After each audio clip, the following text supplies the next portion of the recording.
Ay, magandang umaga mga kapispen. Tayo po ay sasama kay Kuya pa kung paano manghuhuli ng isdang dalag at saka ano mo Kuya? Yung isda? Kiwi. Kiwit, tsaka yung yung dalag kiwit, yung tinatawag na palos small eel. Yan. Si Kuya ito. Yan po yung pamamaraan niya ng paghuli ng isda. Kuryente lang po siya. Lumulutang ba 'yon?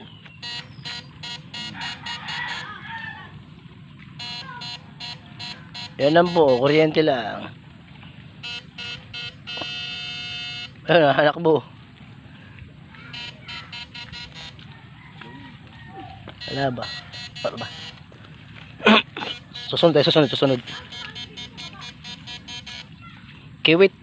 Kiwit ba tawag sa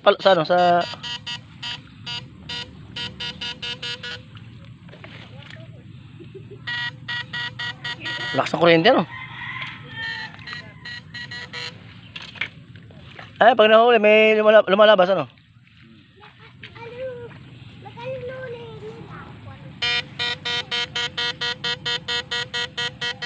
Buti pala kayo hindi nadadali.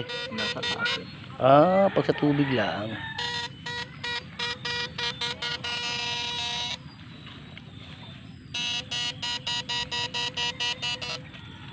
Nakakailang kilo ka minsan isang araw?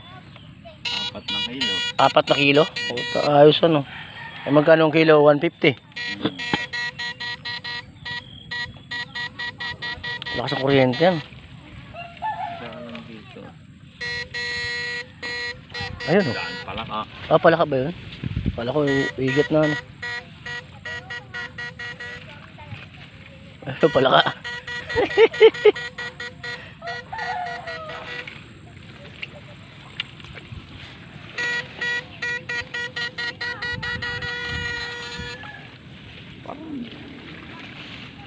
Parang daan dito. Dati ba dito ba tumira dati? Pati dalag pala Wala sumasagit yung print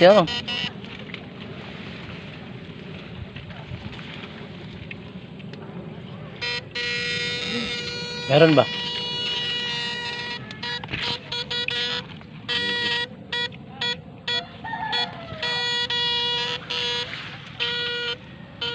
Yun, unang huli yata ni Kuya.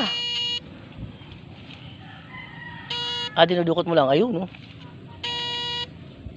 Il. Palos, ang tawag, kiwit. Tapos Ayun, Ayan, malaki ba Kuya? Wala. Malaki. Ayan, Ayan. Ayos, unang huli ni Kuya talagang mahal pala yun. 150 palang kilo niyan. Parang ini-export kasi yan Ini-export. Ini-export. Sa mga Chinese restaurant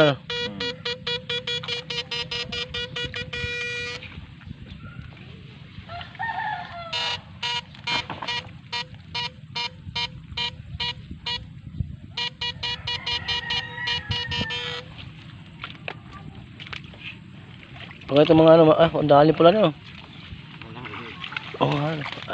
Tama tayo Kuya. Kakadali. Kahit mga konting lang. Mga mahaba-habang lang. Nag-aasawa na yan palaka. Ang daming palaka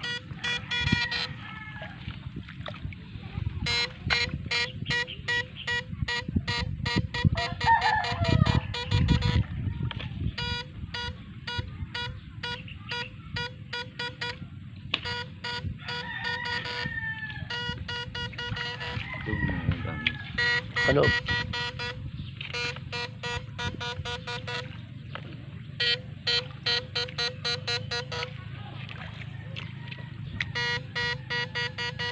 Gumagalaw din pala pag nahuhuli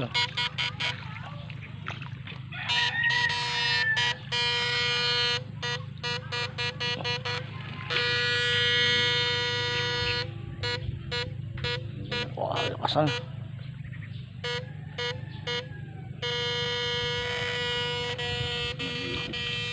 ayan pangalawang huli yata ni Kuya ano rin pala sila gumagalaw nakakahuli ka rin ba ng mga malalaki mga 1 kilo?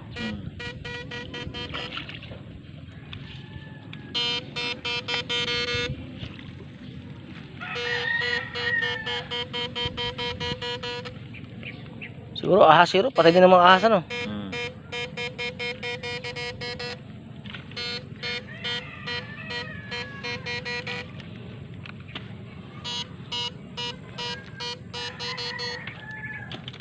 Wala lang ngayon, ah.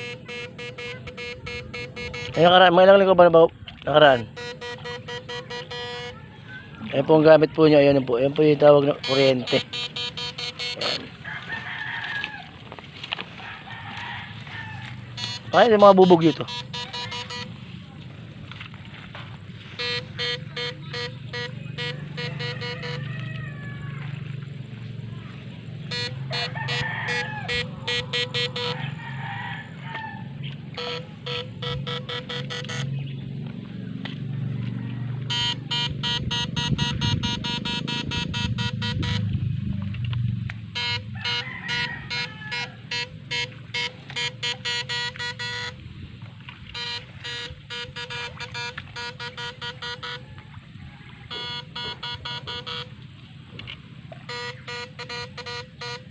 Maraming kangkong pala dito ano.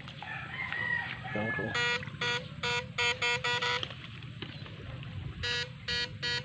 Wala lang, ah. Ah. Samantalang. Hmm. Nakakot yata sa'yo eh. Kaya siguro ano.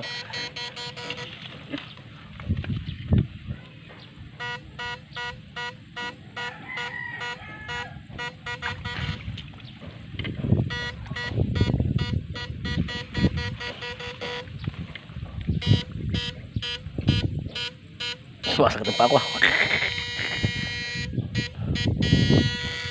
Meron ba? Ayun, pangalawang huli ni Kuya.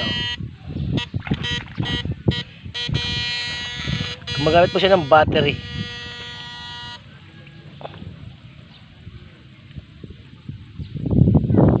Dito. Oh, hito. Ayan, hito. Dali, dali. Ano, laki na. Wah, makakating kilo natin. Dali rin palang hito. Ano? Yan, 2-0. Ayan, magkano ba kilo niyan? Tandaan na. 100. Sarap gataan niya. No? Nakakabot hanggang dulo doon.